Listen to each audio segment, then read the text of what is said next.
are you gonna believe? Now, Sally, who are you gonna believe? How did we get here? In the information, there's too much truth here for me. During COVID, we moved into an online world. Many people, without realizing it, started seeking a home and developed their public brand, which most will not change anytime soon. This makes them easy to manipulate because many of them rather die or destroy their children's future than publicly change their brand. People love chasing conspiracies and thinking other people are stupid.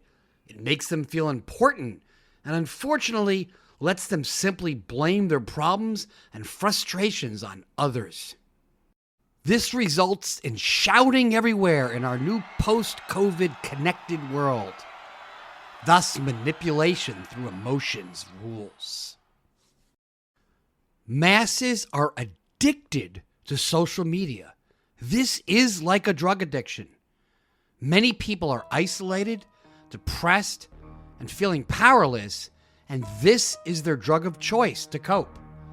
It is especially bad outside the cities where people are isolated from other people.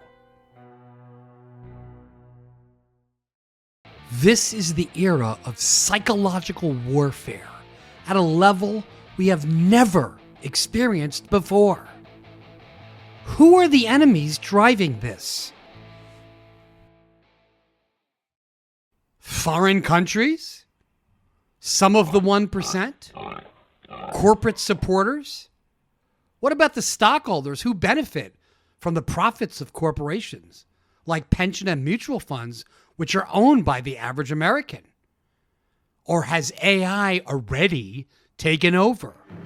After all, it's designed to increase engagement for social media, and it has achieved this by electing the perfect person. Hint, it's not the average American.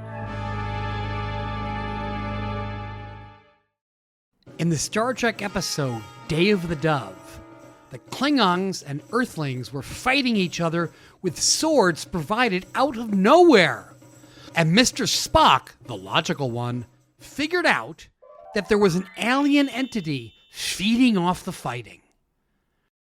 Finally, Captain Kirk and the Klingon commander both realized a third party was pitting them against each other, sucking their energy, making them do its bidding.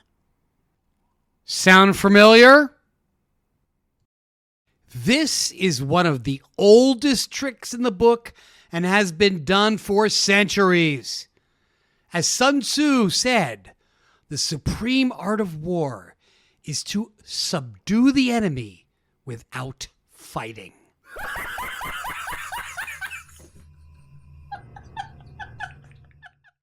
What is the Fermi paradox? The argument goes like this. The universe is around 14 billion years old. The Earth is around 4.5 billion years old. Therefore, there's probably a lot of intelligent life that evolved out in the universe that is billions of years ahead of us, but we see no evidence of it. The question is why? One of the answers is that most or all of them are dead, probably because they destroyed themselves with technology. Thus, the same thing is probably going to happen to us, and this is sounding more credible by the day. Unless, we'll get to that in a bit. First, let's look at the math. The power of technology is growing exponentially, but our ability to manage it is growing very slowly, and the gap is getting larger and larger. Thus, it's only a matter of time. In the book The Foundation by Isaac Asimov, which is now on Apple TV, Harry Seldon, a mathematician and psychohistory, proved that our destruction was mathematically inevitable. Are we smart enough to beat the laws of math and probability? Sadly, autocracy might be better at controlling our destruction, but only for a little bit longer. If we don't get updated to the digital age and do it fast, this is sometimes referred to as the next great filter for us to get through. The difficulty of a conversation is directly proportional to the square of the number of people involved. For example, it's difficult enough to decide where to go to dinner with 4 or 6 people. How about 16? How about 300 million? And us debating things that are far more complicated than deciding between Italian, Chinese, or Indian food. Unless we are organized to scale, for example, in a hierarchy.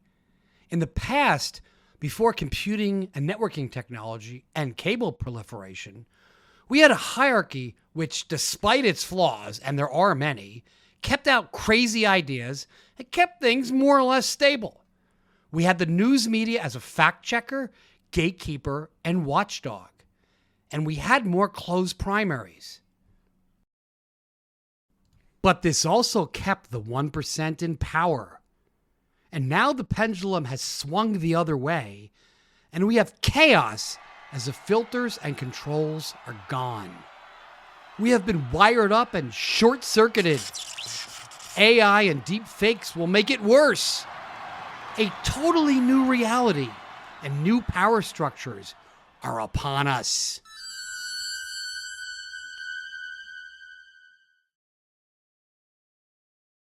What can we do about it? When half the country seems like social media addicts.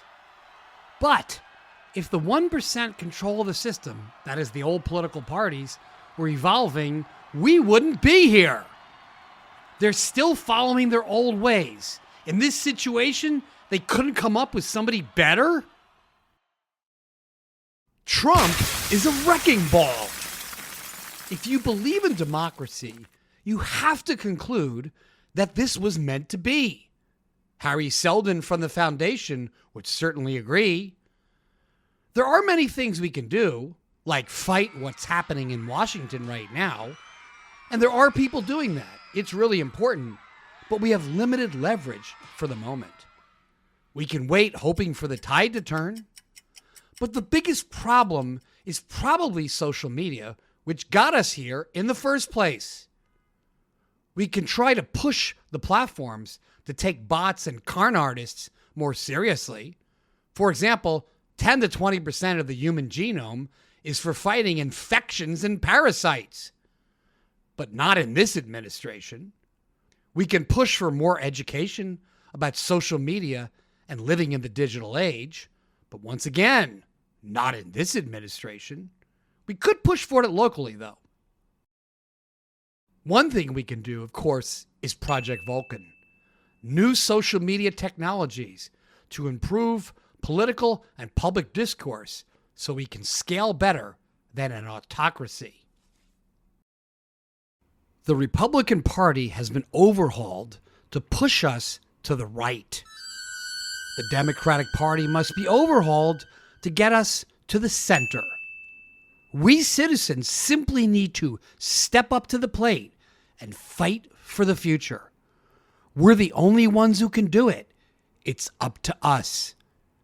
Social media is both a problem and a solution. Our society has recently been wired up to essentially form a new entity. A baby's brain takes a while to learn, and much of it comes from learning from mistakes. The only true failure is the failure to learn.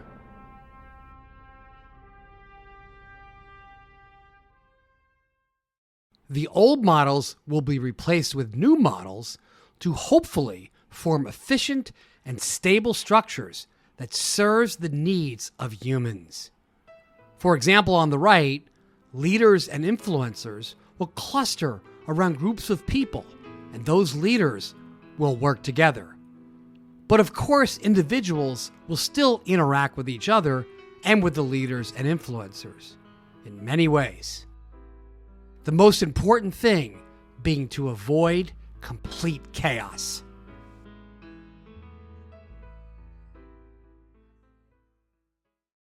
Some of these leaders and influencers will grow larger in influence. There are, of course, many ways to do this. The important point being that we need to design networks that encourage the best of us to grow and to also not unduly dominate. I don't know where I am, somewhere between the sky and the land. Up here, I see all, everything is so small. How did I get